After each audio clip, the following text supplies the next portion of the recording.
15-16 বছরে আমরা ধানের শীষের পক্ষে ভোট চাওয়ার সুযোগ পাইনি। এইভাবে আমরা এইবার এই সুযোগটা পেয়েছি, এর জন্য এই সুযোগটা আমরা হাতছাড়া করতে চাই না, আমরা এটাকে পূর্ণাঙ্গভাবে কাজে লাগাতে চাই। কিন্তু আপনাদের মাথায় রাখতে হবে যে সবাই ধানের শীষের লোক, সবাই তো ধানের শীষে ভোট দেবে, এইটা মনে করে থাকলে কিন্তু হবে না। কিন্তু আমাদের মা বোনদের দাঁড়ে দাঁড়ে যে মা বোনদেরকে ভোটের জন্য আগ্রহী করতে হবে এবং ভোট কেন্দ্রে নিয়ে যায় ভোটটা কনফার্ম করতে হবে। এইটাই হবে আমাদের প্রথম এবং প্রধান কাজ। এই ভোটটা, এবারকার নির্বাচনটা কিন্তু অন্যান্য নির্বাচনের মতো নয় যে দিনের ভোট আগের রাতে হয়ে যাবে বা ভোটারবিহীন ভোট হয়ে যাবে, এই ধরনের কোনো সুযোগ কিন্তু নেই। এই ভোট হবে নিজে যা দিবেন, আপনার ভোট আরেকজন দিয়ে দিবে, সেই সুযোগ কিন্তু নাই। সুতরাং আমাদেরকে সকলকে সচেতন ভাবে যায় ভোট কেন্দ্রে যায় ভোট দিতে হবে। এই ভোটের সময় কিন্তু অনেক সুসময়ের পাখি সিজনাল বার্ডরা এসে উপস্থিত হয়। আমাদের এখানে মুক্তিযোদ্ধা ভাই আছেন, জিয়া ভাইয়ের মতো আরো অনেক মুক্তিযোদ্ধা ভাই আছেন, আমাদের হিন্দু মা বোনেরা আছেন, যারা নাকি নিজের তাজা রক্ত দিয়ে বা নিজের জীবন বাজি রেখে এই দেশের জন্য যুদ্ধ করেছেন। আমরা তাদেরকে সকলকে সম্মানের সাথে স্মরণ করি। এরাই কিন্তু কালের সাক্ষী। ওই সময় যারা পাক বাহিনীর সাথে হাত মিলিয়ে দেশের বিরুদ্ধে যুদ্ধ করেছে, আমাদের আপনাদের বিরুদ্ধে যুদ্ধ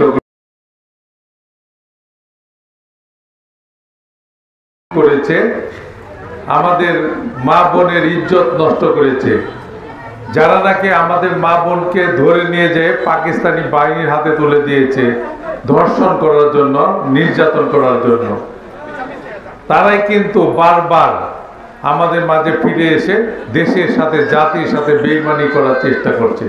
তাদের থেকে আপনারা একটু সতর্ক থাকবেন। তারা কখনো জনগণের বন্ধু হতে পারে না, দেশের বন্ধু হতে পারে না। তারা সুযোগ পেলেই মানুষের সাথে বেইমানি করে। এই যে দেখেন দুহারনগঞ্জ সহ সারা দেশে কি হচ্ছে, মানে গণধর্ষণের পর্যায়ে চলে যাচ্ছে দেশ দিন দিন। কিছু হলেই ধর্ষণ, 4 বছরের বাচ্চা ধর্ষণ, 5 বছরের বাচ্চা ধর্ষণ, মাদ্রাসার ছাত্রী ধর্ষণ। শুধু আমাদের পবিত্র জায়গা যেখানে আমাদের ছেলে মেয়েদের ধর্মীয় শিক্ষার জন্য আমরা সেখানে পাঠাই, সেখানে দেখা যাচ্ছে এই তথাকথিত সেই 71-এর পরাশক্তি যারা কিছু কিছু অবস্থান করছে, তারাই মাদ্রাসাটাকে কলঙ্কিত করছে এবং মাদ্রাসায় পড়ে তারা ছাত্রীদেরকে ধর্ষণ করছে। 2 দিন আগে নবগঞ্জে দেখেছেন ক্লাস 7-এর একটা মেয়েকে ধর্ষণ করেছে ওখানকার প্রিন্সিপাল, সেটাকে আবার জামাতের সেক্রেটারি।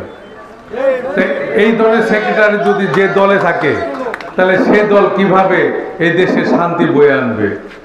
সুতরাং আমরা সকলে সচেতন, আমরা আমাদের জ্ঞান বুদ্ধি দিয়েছে আল্লাহ, আমরা নিজের জ্ঞান দিয়ে কাজ করব। ওই অপশক্তি যেন ধর্মের নামে ধর্ম ব্যবসা করে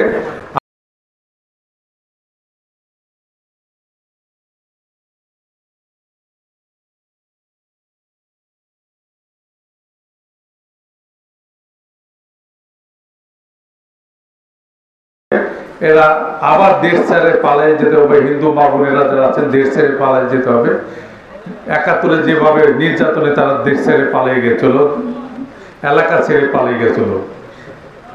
তবে আমাদের দেশ নেত্রী বেগম খালেদা জিয়ার নেতৃত্বে, জনাব তারেক রহমানের নেতৃত্বে বিএনপি যদি ক্ষমতায় আসে তাহলে দেশ হবে শহীদ রাষ্ট্রপতি জিয়াউর রহমানের আদর্শের দেশ। এই দেশ হবে শান্তির দেশ, উন্নয়নের দেশ। সেই দেশ যদি আমরা চাই তাহলে আমরা ধানের শীষে ভোট দেব। বিএনপি যদি জয়ী হয় তাহলে বিগত দিনে আমার হিন্দু মা বোনেরা যারা দেশ ছেড়ে পালিয়ে গেছিল বিদেশে বা পার্শ্ববর্তী দেশে, তাদের আর যেন তাদেরকে যারা আছে তাদেরকে পালাতে না হয়, বরঞ্চ যারা চলে গেছে তারা যেন ফিরে এসে আমাদের মাঝে অবস্থান করতে পারে। এর জন্য আমরা ধানের শীষের পক্ষে সকলে ভোট দেব সারা দেশ।